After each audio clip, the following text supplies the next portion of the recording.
Neste ano de 2024, temos eleições municipais pelo Brasil e também eleições presidenciais nos Estados Unidos. Joe Biden deve ser candidato à reeleição e Donald Trump, seu antecessor, anunciou sua pré-candidatura para tentar voltar ao poder.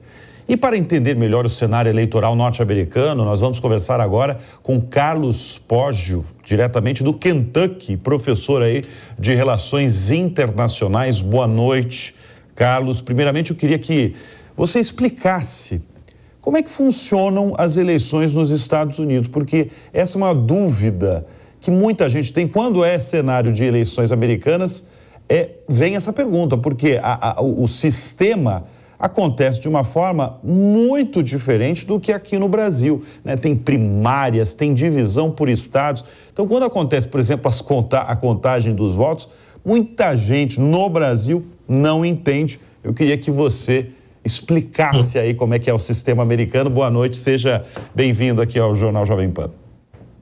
Tudo bom, Bruno? Boa noite, prazer conversar com você, com quem nos ouve e nos assiste aí pelo Jornal Jovem Pan. De fato, como você mencionou, é um sistema muito distinto do sistema brasileiro, né? A primeira coisa que a gente precisa entender é que tudo isso que nós estamos acompanhando agora, por enquanto, é o que você mencionou do processo de primárias, né? O processo de primárias do Brasil, a gente não presta muita atenção, porque as primárias, elas são um processo muito fechado dentro dos partidos, né? Então, o PT, o PSDB, os demais partidos, eles escolhem lá os seus candidatos e o resto da população não tem muito a dizer, né? Muito uma decisão da elite, da cúpula dos partidos. Nos Estados Unidos, o processo é um pouco diferente, né? Então, você tem um longo processo de primárias em que todo mundo, e dependendo, né, cada estado tem as suas regras individuais, mas o eleitor, no geral, é chamado a participar desse processo, né? Então, como nós temos uma situação, normalmente, o presidente, ele é candidato à reeleição, mas o partido opositor, no caso dessas eleições agora, o Partido Republicano,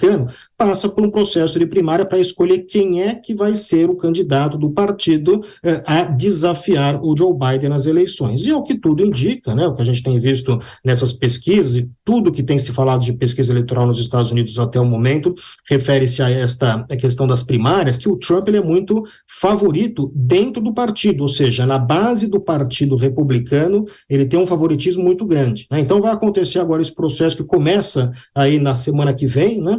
E é um processo que ele é feito, uma outra particularidade, ele não acontece no mesmo dia. Cada estado faz as suas primárias num dia diferente. Então, isso tem uma dinâmica também muito particular, ou seja, um candidato que talvez não esteja indo muito bem nas pesquisas atualmente, se ele vai bem num estado, de repente no estado seguinte ele pode ter o seu desempenho melhorado, né? Então, esta forma com que acontece a seleção do candidato dentro dos partidos é uma das diversas particularidades do processo eleitoral norte-americano. Depois tem tudo aquilo que nós vimos que aconteceu na eleição do Biden com o Trump, né, do processo eleitoral propriamente dito, né? Então, uma coisa são as primárias, outra coisa são as eleições gerais. Tem algumas regras muito similares, mas tem particularidades também que são específicas de cada um desses processos. Eu queria falar, você já falou de Trump, eu queria entrar nesse assunto e falar de Partido Republicano.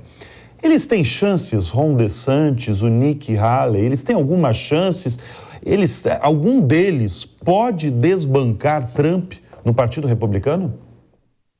Bruno, eu diria que hoje, se fosse colocar em termos de porcentagem, as chances do Trump ser o candidato selecionado pelo Partido Republicano gira em torno aí de 90%, né? Ele tem uma preferência muito forte na base do partido, né? Mas o que existe aí uma margem, digamos, sempre possível desses outros 10%, né? E os candidatos que estão se colocando e se destacando aí são esses dois que você mencionou, a Nikki Haley, que é ex-governadora da Carolina do Sul, e o Ron DeSantis, que é ex-governador da Flórida. Mas são nomes que, por enquanto, estão muito distantes do Donald Trump, né? Qual que é a grande esperança desses candidatos? É justamente apostar nesse processo que eu mencionei das primárias acontecerem em diversos estados. Então, o primeiro estado a votar é o estado de New Hampshire. Então, vamos dizer que o Trump não vai tão bem quando se pensava, mesmo que ele termine em primeiro lugar, né, primeiro o estado de Iowa, e depois tem New Hampshire. Vamos dizer que o Trump não vai muito bem em Iowa, né, ele vai e fica em primeiro, mas muito perto do segundo colocado. Isso pode começar a gerar algumas dúvidas sobre se ele de fato é tão favorito assim.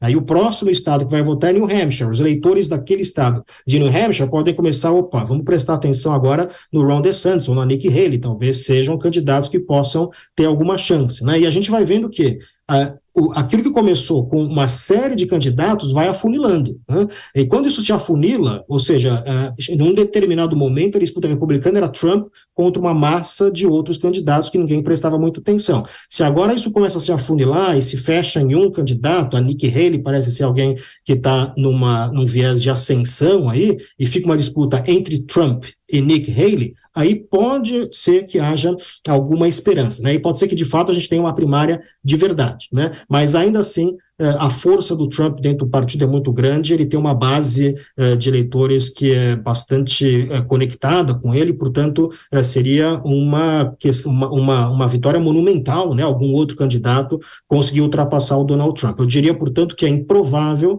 mas não impossível. Carlos, o Vladimir Feijó, que é o nosso comentarista nessa noite aqui no Jornal Jovem Pan, tem uma pergunta para fazer agora. Jorge, boa noite, muito obrigado por comparecer aqui e esclarecer o que acontece aí nos Estados Unidos. Já que foi dito sobre o Partido Republicano, vamos virar a página para o Biden. Ele tem dito muito que é o único capaz de salvar a democracia americana. Aí nos Estados Unidos tem repercutido muito mal a imagem do Partido Democrata, cancelando as primárias, exatamente dando uma imagem de que não seria democrático?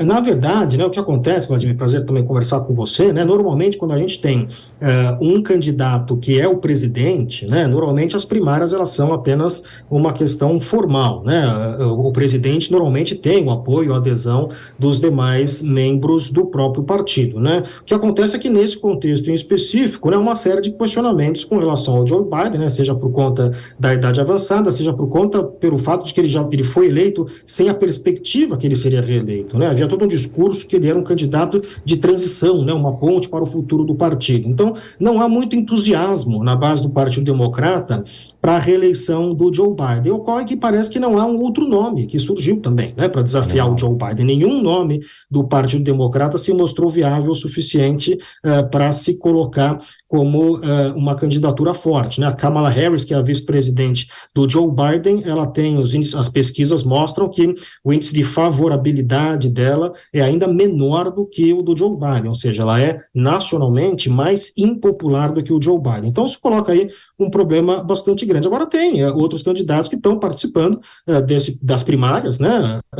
Mas é um processo que, de fato, quando se trata do partido que é o presidente buscando a reeleição, este é um processo que é menos importante, né? Então, por exemplo, nas eleições de 2020, o Trump era presidente buscando a reeleição e houve primárias no Partido Republicano, mas ninguém nem prestou muita atenção nessas primárias, né? Então é natural que não há nada de novo nesse sentido, né? É natural que isso aconteça porque espera-se que cabe a prerrogativa do presidente decidir se ele vai ou não concorrer à reeleição, e se ele decide concorrer, o partido tende a se unificar em torno do presidente.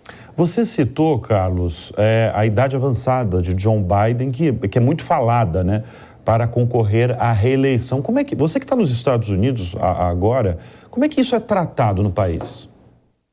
Essa é uma questão que de fato existe, Bruno. Você sabe, eu dou aula aqui, né, para estudantes jovens, né, que muitos deles tendem a votar nos democratas, mas que não sentem uma identificação com o Joe Biden, né. Novamente, se a gente for olhar o que indicam as pesquisas, a questão da idade do Biden é um tema relevante, né. Há uma porcentagem significativa de americanos que veem isso com preocupação. É bem verdade que o Trump é apenas 4 anos mais novo do que o Joe Biden. No entanto, a percepção do eleitor, né, com relação ao Trump e com relação ao Biden, é muito diferente nesse sentido. Então, este sim é um problema de imagem, digamos assim, que o Biden vai ter que lidar. É uma questão que está, sim, Bruno, você perguntou qual que é a percepção aqui nos Estados Unidos, que é um problema que é muito presente, né? Mas, novamente, me parece aí que a grande questão é que não surgiu, né, ou por uma questão própria do partido, o próprio Joe Biden não permitiu que surgisse, não surgiu nenhuma alternativa viável dentro do Partido Democrata, hoje não há um nome dentro do Partido Democrata que poderia unificar o partido. Um nome